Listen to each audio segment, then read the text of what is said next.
जय माता दी। माँ दुर्गा नवरात्रि का 7वां अध्याय। माँ सबकी मनवांछित फल देने वाली है।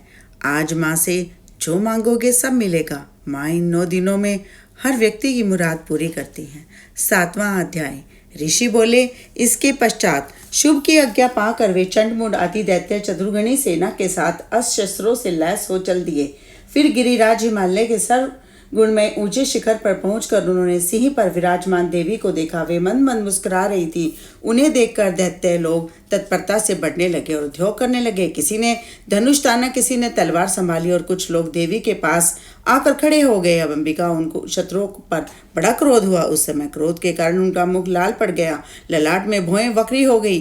तब वहां से तुरंत विकराल मुखी काल प्रकट हुई, जो तलवार और पाश लिए हुए थी। वह विचित्र खटांग धारण किए हुए और चीते के चमड़े की साड़ी पहने हुए नरमुंडों की माला से अलंकृत थी। उनके शरीर का मांस सूख गया था, केवल मात्र अस्थि पिंजर ही शेष था, जिससे वह अत्यंत ही भयंकर जान पड़ती थी। उनका मुख विशाल था, जीभ लपलपाने के कारण वह और भी डरावनी प्रतीत हो रही थी। उनकी आंखें भीतर को धसी हुई थी और अंगारे के समान लाल थी।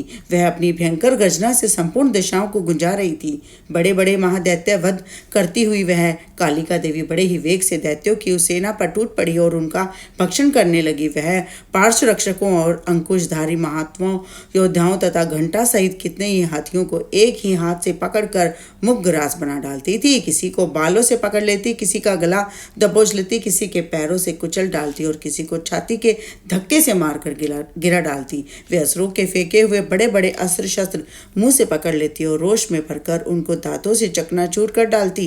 काली ने बलवान एवं दुरात्मा दैत्यों की वह सारी सेना खत्म कर डाली, खा डाली और कितनों को मार, कोई तलवार के घाट उतारे गए, कोई खटांग से पीटे गए और कितने ही असुर दांतों के अग्रभाग से कुचले जाकर मृत्यु को प्राप्त हुए। इस प्रकार देवी ने असुरों की उस समस्त सेना को क्षण भर में धराशायी कर दिया। यह देख चंड उन अत्यंत भयंकर काली देवी की ओर दौड़ा और दैत्यमुन ने भी अत्यंत ही भयंकर बाणों की बौछार से तथा हजारों बार चलाए हुए चक्र से उन भयंकर नेत्रों वाली देवी का अवरत कर दिया और वे अनेकों चक्र देवी के मुख में समाते हुए ऐसे जान पड़े थे मानो सूर्य के भतेरे मंडलों के उदर में प्रवेश कर रहे हों। तब भयंकर गर्जना करने वाली काली ने अत्यंत ही रोष में भरकर विकट अट्टहास किया और उस समय उनके विकराल रूप से भीतर कठिनता से देखे जा सकने वाले दांतों की प्रभा से वे अत्यंत ही उज्ज्वल दिखाई देती थी। सिंह पर से उठकर चंड पर हमला किया और उसके केश पकड़कर उसी तलवार से उसका मस्तक धड़ से अलग कर दिया। चंड को मार गिराया देखकर मुंड भी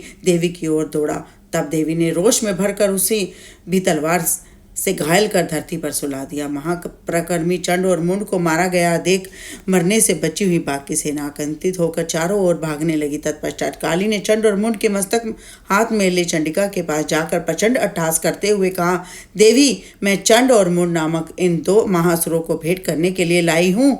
अब युद्ध यज्ञ में तुम शुभ और निशुभ का स्वयं ही वध करना। ऋषि बोले, वहां लाए हुए उन चंडमुंड नामक महादैत्य को देखकर कल्याणमयी चंडी ने काली से मधुर वाणी में कहा, देवी, तुम चंड और मुंड को लेकर मेरे पास आई हो, इसलिए संसार में चामुंडा के नाम से विख्यात होगी। जय माता दी। 7वां अध्याय समाप्त। जय माता दी।